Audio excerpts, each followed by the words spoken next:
The First World War brought a level of destruction that the world has never seen before. At the start of the war, the French, the Russians, the British, the Italians stood against the Germans, the Austro-Hungarians, and the Ottomans, and their respective territories, colonies, and provinces, each filling under their protectorate states.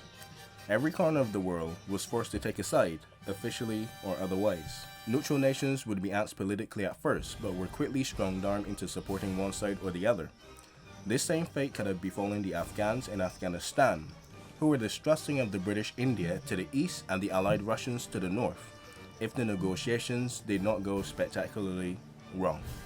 So in September 1915, the Germans saw an opportunity to exploit the Afghan tribe's strategic advantage against the Allied troops that left British India to fight in Europe. Persia had been officially neutral but swung sides depending on who was in control at the time. This was before the Ottoman Turks' invasion of Persia, which eventually solidified their anti-Ottoman stance. If Afghanistan were to join the Ottomans, then the Persians would surely follow. After all, the Afghanistan people hated the British, the Russians, and most of the ruling parties in the Middle East.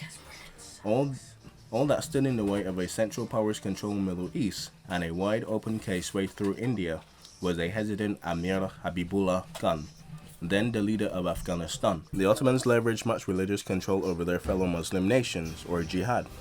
Grassroots protests ran rampant in British-controlled India, and things were at a tipping point. All it would take is some sweet talking from a Bavarian officer, Oskar von Niedermeyer, on official orders from the Kaiser, to go win over Abdullah Khan of Afghanistan. The plan was seemingly flawless. Niedermeyer and his team traveled to Constantinople to meet up with their Turkish counterparts. Despite being in friendly territory, the mission was highly covert. One, if there were compromise, it could end in the deaths for everyone involved. Yet when the Turkish showed up to the Pada Palace Hotel, they found the Germans shit-faced drunk, openly telling everyone that they were going on an Afghanistan expedition. Understandably, the Turkish said big F word and left, unwilling to be part of a botched mission that would see them executed if gone poorly, due to the actions of some drunken German idiots. After the disaster in Constantinople, Berlin sent in a Prussian diplomat, Werner Otto von Hentig, to join in. Von Hentig was a consummate professional and had brought with him Raja Mahendra Pratap, an Indian ruler who wanted to take back control from British India from the British to aid in negotiations. Niedermeyer took great offense to this and constantly butted heads with von Hentig. The combined teams finally reached Kabul to start negotiations anew.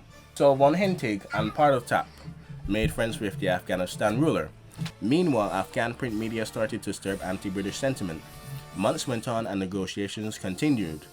The war started to cripple the Allied forces and Russia, which were on the verge of retreat and collapse after the Great Retreat of 1914.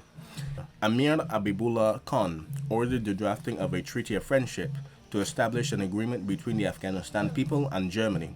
By April 1916, things were looking good for the Central Powers. But the enemy was getting weaker, and they were inches away from gaining a strategic ally between Russia and British India.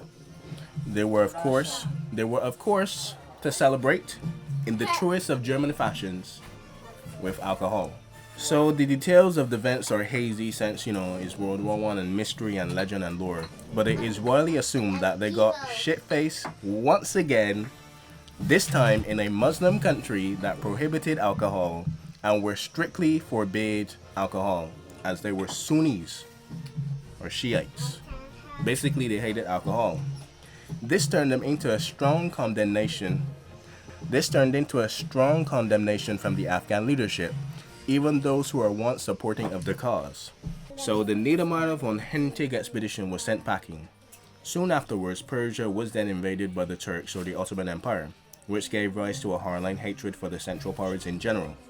As history shows, the Central Powers lost World War I. Amir Habibullah Khan was assassinated after the war's conclusion by anti-British coup that led to the Third Anglo-Afghan War, which the British lost in spectacular fashion, because nobody invades Afghanistan but the Mongols, my guys. All of history as we know may have been rewritten if one fatal night of being super drunk did not happen. Anyway guys, brush your teeth, wash your hands, and I'll see you next time. This has been a story time by yours truly, Gigi. And double. And double.